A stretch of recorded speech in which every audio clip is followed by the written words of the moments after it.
vamos a hablar de equipos digitales. Entonces es la actividad número 5 y aquí vamos a estudiar esta parte de los componentes de un sistema digital de rayos X. Recordemos de los diferentes tipos de radiación que hemos estado hablando durante este curso.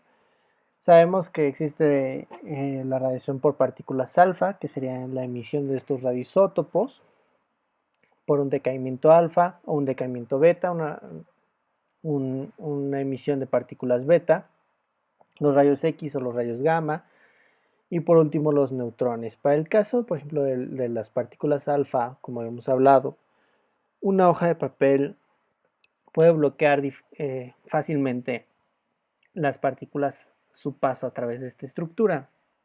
En el caso del aluminio, nos va a servir para poder bloquear los betas, a las partículas betas, y el plomo, por ejemplo, como habíamos comentado, pues en realidad es el elemento que nosotros utilizamos para bloquear a los gamma o a los rayos X.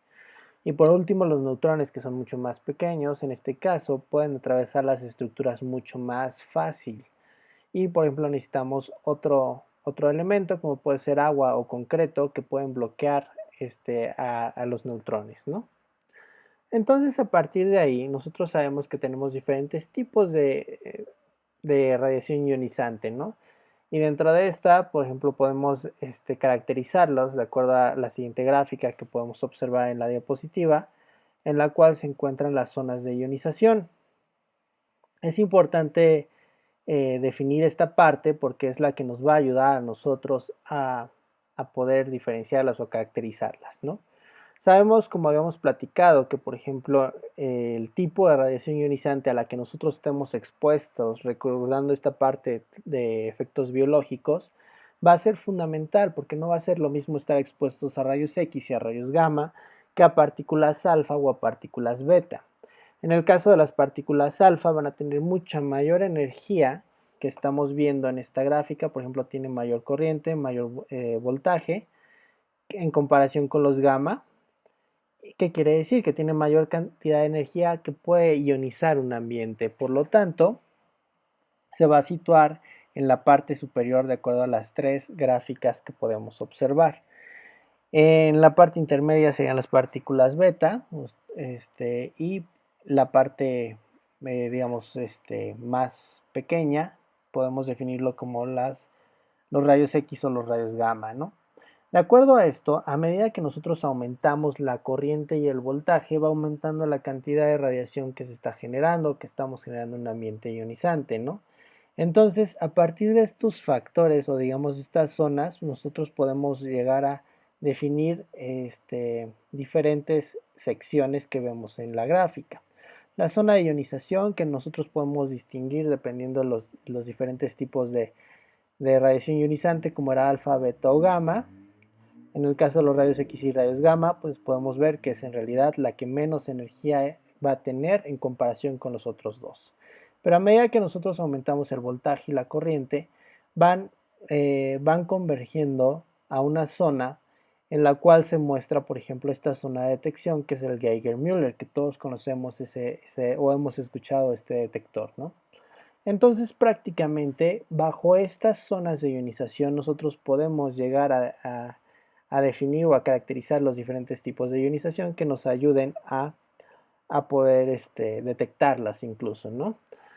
Cuando nosotros estamos hablando de los diferentes equipos de detección, podemos hablar de cámaras de ionización, que son cámaras de detección mediante, digamos, de forma gaseosa, que en este caso va a ser una cámara la cual va a contener un gas que va a tener los iones que va a ionizar, por ejemplo, los diferentes tipos de radiación ionizante, y esta ionización dentro de esta cámara va a generar un voltaje. Este voltaje es el que nos va a dar una medición o la detección de radiación ionizante.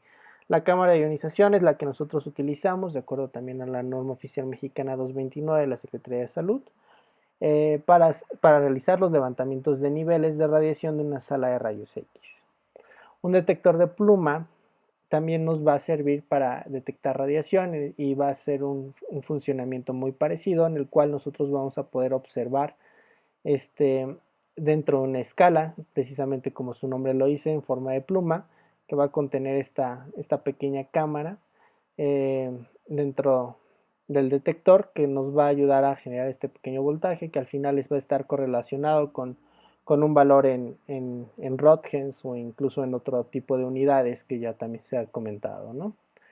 El dosímetro de película, este dosímetro es el que digamos, recordando un poco la historia, es de los primeros que se utilizaron en dosimetría personal y se basaba en el efecto que tenía la radiación ionizante sobre la película radiográfica. Sabemos que tenemos este oscurecimiento sobre la placa, en la cual, por ejemplo, se utilizaba este dosímetro, se colocaba dentro de una carcasa con diferentes filtros de diferentes metales como aluminio, cadmio, cobre, principalmente, para poder, digamos, exponer esta pequeña placa o esta pequeña porción de placa, como pedazo como tal de placa radiográfica dentro de una carcasa de plástico. Y después de esto, que ya había sido expuesta esta, esta, este dosímetro, se tiene que pasar por un medidor de densidad óptica. Este valor un medidor de densidad óptica nos va a dar una medida, que esta medida la conocemos como densidad óptica y nos va a decir qué tanto pasa la luz a través de o los fotones a través de una estructura sólida. En este caso estamos utilizando la película radiográfica, ¿no? Entonces, a partir de ahí se colocaba mediante un emisor que emitía cierto espectro de luz, pasaba sobre la película radiográfica expuesta y al final tenemos un detector que captaba cuánta luz de la que yo estaba enviando llegaba a transmitirse a través de esta película.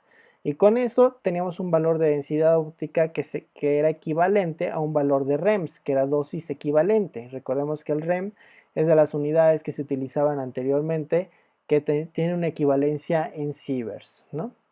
Después pasamos al estado sólido, a los detectores de estado sólido, que nosotros utilizamos más comúnmente el día de hoy.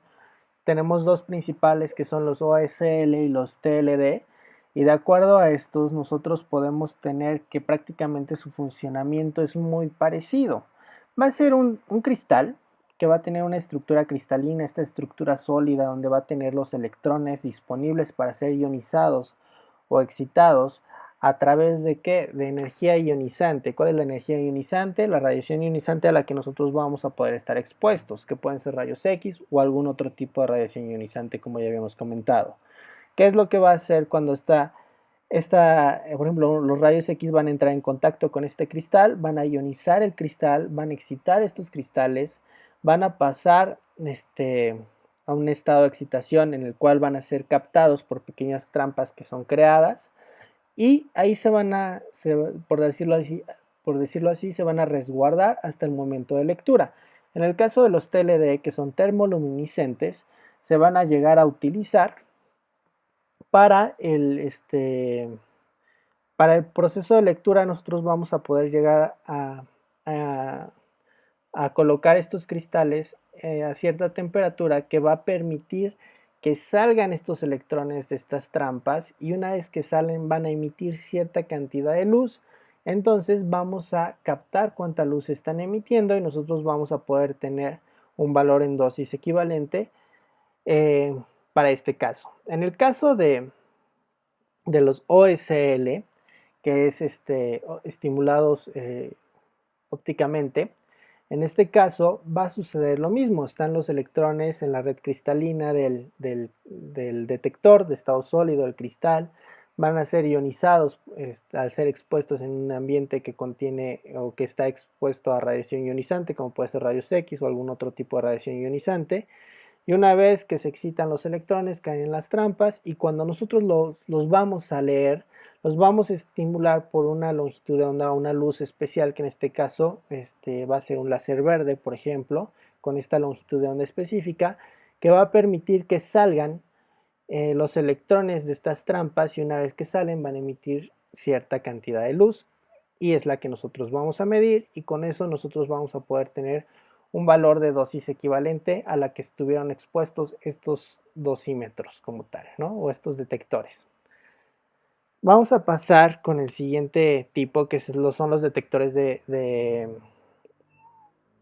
centelleo, que en este caso nosotros sabemos que en realidad va a ser también una estructura sólida en la cual los electrones van a excitar la red cristalina del detector y la excitación del cristal va a emitir luz visible o casi visible. De acuerdo a esto, nosotros vamos a poder llegar a utilizar esta propiedad para poder detectar radiación, que es lo que a nosotros nos interesa, ¿no? Entonces, a partir de estos valores, nosotros podemos llegar a hablar de que en sí un detector de centelleo como tal va a ser a través de un material que va a centellear, que va a estar utilizando esta propiedad que va, por decirlo así, va a exhibir la luminiscencia, que en este caso va a ser expuesto a radiación ionizante, que sabemos que puede llegar a ser por cualquier tipo de radiación ionizante, hablamos de rayos X, partículas alfa, etcétera, ¿no? Esto va a producir que el material va a absorber parte de la energía de la partícula incidente y la va a reemitir en forma de un corto destello de luz. Es lo que va a hacer, ¿no? Entonces, ¿qué es lo que sucede? Que, por ejemplo, tenemos nuestra red cristalina.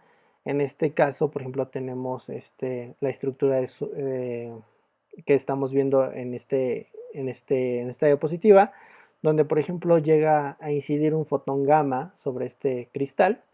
Y una vez que va a incidir en este caso la radiación ionizante, va a absorber, digamos, cierta cantidad de esta energía que está incidiendo y va a remitir en forma de luz. Este fotón de luz que está emitiendo es el centelleo, este pequeño destello. Dependiendo del material, hay materiales que este destello o esta desexcitación sucede muy rápido, en nanosegundos, ¿no? Entonces necesitamos ciertos materiales que nos permitan estas características para poder utilizarlos. Una vez que centellean, por ejemplo, ¿qué es lo que sucede? Que por ejemplo tenemos cierta cantidad de fotones que están incidiendo sobre esa estructura. Cuando vamos a tener la interacción de la radiación transmitida por el tejido con el cristal de centelleo, sabemos que cierta cantidad de fotones van a atravesar ese tejido como tal, que dependiendo la densidad, como ya hemos visto, puede ser más o menos cantidad de fotones. Una vez que llegan en este caso al cristal de centelleo, va a absorber cierta cantidad y va a emitir cierta cantidad de luz, que es lo que está sucediendo. Y lo que nos lleva a la siguiente parte, que sería el tubo de fotomultiplicador. Una vez que se da este proceso de centelleo, digamos que estamos hablando de como tal que debemos de tener un detector de centelleo que se va a unir precisamente a este material, y un ejemplo es el tubo fotomultiplicador. En este caso va a absorber la luz emitida por el centellador y la va a reemitir como electrones por efecto fotoeléctrico. Y después de esto, estos electrones se van a multiplicar en una cascada, digamos que vamos haciendo nuestra señal cada vez más grande a medida que los vamos haciendo incidir sobre este arreglo de tubos que estamos viendo, por ejemplo, aquí en la diapositiva, hasta el momento de tener mayor potencial eléctrico y acaban produciendo una corriente eléctrica en la cual nosotros después de esto, ya que lo amplificamos, lo vamos a poder ya utilizar para ya sea la reconstrucción, imágenes, etcétera, ¿no? Para los diferentes usos que nosotros requerimos en ese momento, ¿no? Entonces, una vez que se da este preamplificado, digamos, esta preamplificada es simplemente acondicionar esta señal que estamos captando, este pulso eléctrico que nosotros tenemos, lo vamos a condicionar, lo vamos a amplificar, y una vez que tenemos amplificado este pulso eléctrico es el que nosotros vamos a utilizar como información. Una vez de esto, sabemos que en realidad, dependiendo de cuántos fotones van a incidir, vamos a tener o vamos a tener disponibles para poder hacerlos inducir sobre este tubo fotomultiplicador y poder captar nuestra señal, ¿no? Esto lo comentamos porque en realidad es importante, ¿no? Cuando nosotros estamos hablando de las partes y los componentes de un sistema digital de rayos X.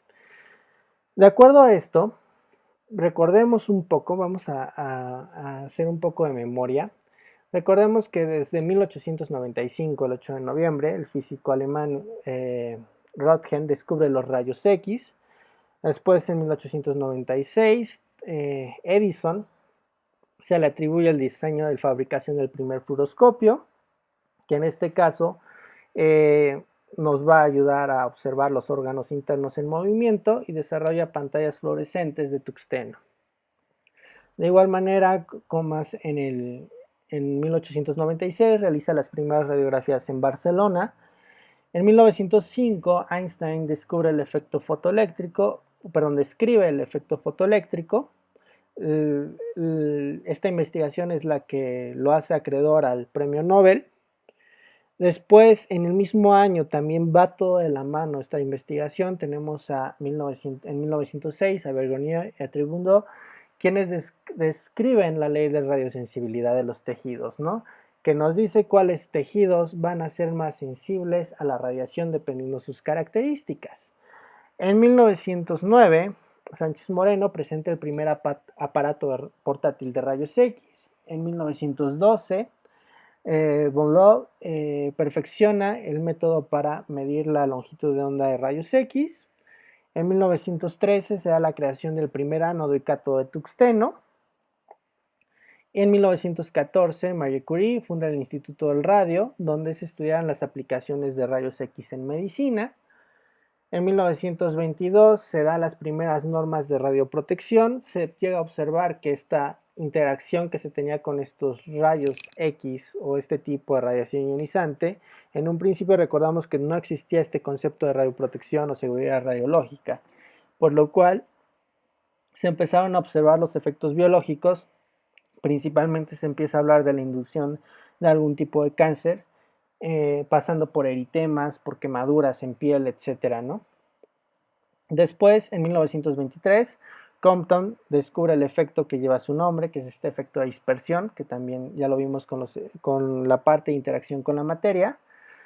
En 1927, Egas Moniz realiza la primera angiografía. En 1955, por ejemplo, Philips crea el primer arco quirúrgico con un brazo en C, el famoso arco en C. En 1963, Cameron y Sorenson descubren la densitometría ósea, que se utiliza también ampliamente. En 1969 podemos decir que es el otro gran avance dentro de la historia de los rayos X, que es cuando Hounsfield crea el primer tomógrafo, ¿no? Ahí lo hablamos como TAC, tomografía axial computarizada. Sabemos que en la actualidad ya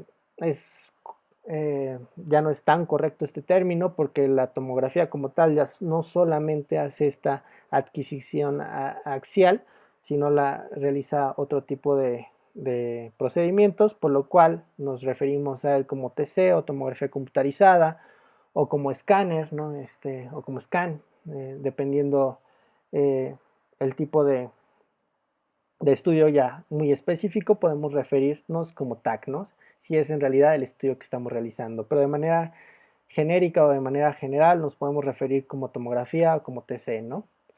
En 1984 se inventa el primer sistema de radiología digital directa. Aquí es importante porque es el siguiente avance, ¿no?, que nosotros vamos a tener, lo que nos lleva en realidad a la actividad número 3, la cual habla de los componentes de un sistema de rayos X digital, en la cual nosotros vamos a poder observar en la información de esta actividad que nos dice identificar los diferentes equipos modernos de radiografía que se utilizan en los gabinetes. Tienen diferentes partes y componentes dependiendo de la aplicación específica, pero todos tienen principalmente 6 etapas en común, ¿no?, que se describen los diferentes procesos de conversión desde la energía de onda electromagnética hasta una imagen digital de grado médico, ¿no? Podemos hablar desde la generación de rayos X o la generación de este tipo de, pues sí, de rayos X, en realidad la interacción con la materia hasta la parte de detección o la parte de ya de la adquisición, tratamiento y procesamiento, y al final análisis de imágenes médicas. Esa es prácticamente la actividad número 3 que está descrita en la guía de actividades de este curso. Por lo cual nosotros estamos hablando también de un sistema muy completo, ¿no? Que nosotros tenemos una fuente de radiación que nosotros utilizamos con un fin en específico que puede ser de rayos X o en el caso de algún equipo eh, que utilice radiación gamma, ¿no? Pero a partir de ahí nosotros tenemos nuestra parte de generación o nuestra emisión de radiación, ya sea cualquiera de las formas que ya mencionamos. Va a tener la parte, digamos, de acondicionamiento de la energía que tú estás entregando al paciente. Recordemos que no toda la energía que se llega a generar, por ejemplo, en el caso de rayos X, nos va a ser útil. Mucha de la energía que se puede llegar a generar artefactos en la imagen o incrementar la dosis que se está administrando al paciente. Por lo tanto, es importante saber cuánta energía se está desarrollando o se está entregando al paciente para la adquisición de una imagen radiográfica. Después tenemos la interacción como tal con el paciente y tenemos nuestra detección, que una vez que se detecta los fotones que llegan a atravesar o llegan a ser transmitidos a través de las estructuras del paciente o del paciente como tal, se va a tener esta etapa de adquisición de imágenes médicas como tal, y una vez que se tiene la adquisición pasa a un procesamiento. Esta parte del procesamiento es cuando se utiliza estos softwares para acondicionar la imagen que se va a visualizar para la parte de análisis de imágenes médicas, ¿no? Cuando nosotros estamos hablando ya incluso de un sistema digital, sabemos que la adquisición va a ser electrónica, porque digamos que si nosotros recordamos la parte anterior, o digamos el inicio de la radiografía, pasaba por este tipo de películas y pasaba por un proceso de revelado. Este proceso de revelado sí nos daba prácticamente el 100% de la información, pero esta parte digital que ha tenido la evolución. Por ejemplo, pasamos a los sistemas de digitalización, que por ejemplo puede ser los sistemas CR, que se utilizan este tipo de chasis que después pasan por un digitalizador y el digitalizador nos muestra la imagen, nos brinda ciertas ventajas, ¿no? Precisamente evitar estudios repetidos o digamos que algún estudio no fue, digamos, no fue tomado con la técnica adecuada, se puede acondicionar de cierta manera y tenemos la adquisición directa. Esta adquisición directa se da electrónicamente desde el inicio, no va a pasar por una película, no va a pasar por algún otro proceso, sino se va a dar de manera directa, va a pasar por este sistema informático que al final toda esta información, independientemente sea por CR o por DR, se va a almacenar en un sistema informático dentro del hospital, ¿no? Que estamos hablando, por ejemplo, del RIS o del PAC como tal, ¿no? En esta parte de integración del sistema, pues nos va a dar ya la opción de que nosotros podamos llegar a visualizar las imágenes en cualquier parte del hospital, en alguna pantalla que tenga acceso a este sistema, ¿no? O incluso exportarla y poderla enviar a algún especialista en otro hospital o incluso que el paciente se lleve su estudio de manera exportarlo en una manera, por ejemplo, en un CD o en una USB o en algún otro instrumento, ¿no? O alguna otra manera de exportarlo, ¿no? Si nosotros recordamos, la primera parte es la generación, ¿no? Nosotros tenemos los diferentes tipos de generación, como ya les había mencionado, pero básicamente es que nosotros vamos a tomar los electrones del filamento. Estos electrones van a salir de este filamento gracias a la inducción de un voltaje que va a permitir que salgan expulsados en una dirección específica hacia el ánodo, y una vez que se impactan contra el ánodo, estas interacciones van a generar rayos X. Recordemos que este tipo de generación es altamente no es muy efectivo, por así decirlo. Recordemos que se genera mayor cantidad de calor, lo cual nos deja con un porcentaje muy bajo, alrededor del 1% de generación de rayos X.